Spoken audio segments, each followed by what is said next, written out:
In this video, we will review how to troubleshoot a Samsung LED TV that won't turn on and does not have standby.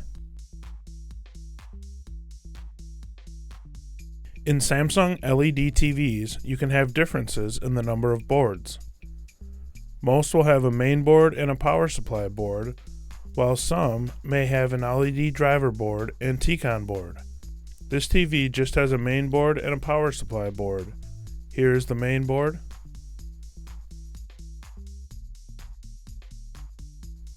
And here's the power supply board.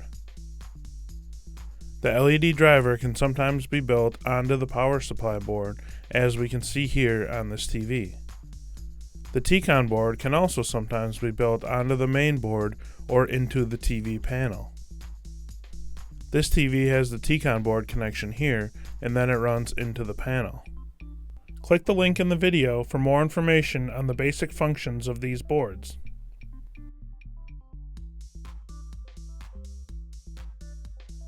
If you cannot power on your TV, the first thing you will want to check is that you have the TV plugged into an outlet that is working.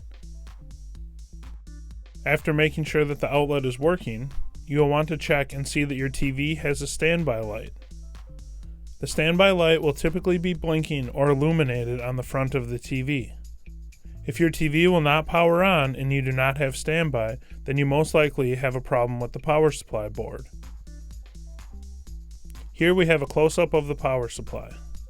You can look over the board and do a visual inspection looking for any raised or puffy capacitors or any burnt or damaged components.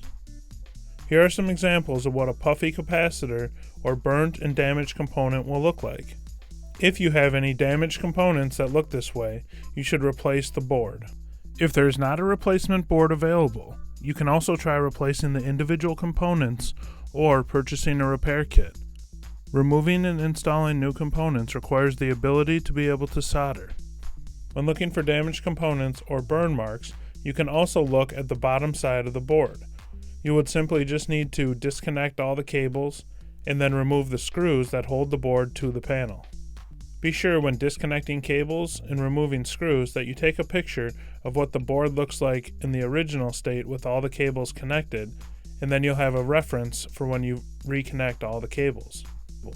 If all the components look good, then you will want to check the fuse on the power supply board to see if it is blown. Here are some images of what a blown fuse can look like. Some TVs have glass fuses and some have ceramic fuses. The glass fuses can show visual damage when they are blown.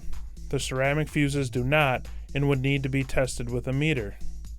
If the fuse is blown, replace the fuse and then plug your TV back in. After you plug it back in, if the new fuse blows immediately, then there's a problem with the power supply board and it should be replaced. If the fuse does not blow, then you may have just had a power surge or another problem that caused the fuse to blow. If your fuse is good and you do not see any visible damage on the power supply board, the next step is to use a meter and start checking voltages on the power supply board to see where the problem is. This kind of testing requires specific equipment and a specific skill set. Be sure you have the proper equipment and experience when checking voltages. Here are some other videos that can help with troubleshooting Samsung LED TV repair.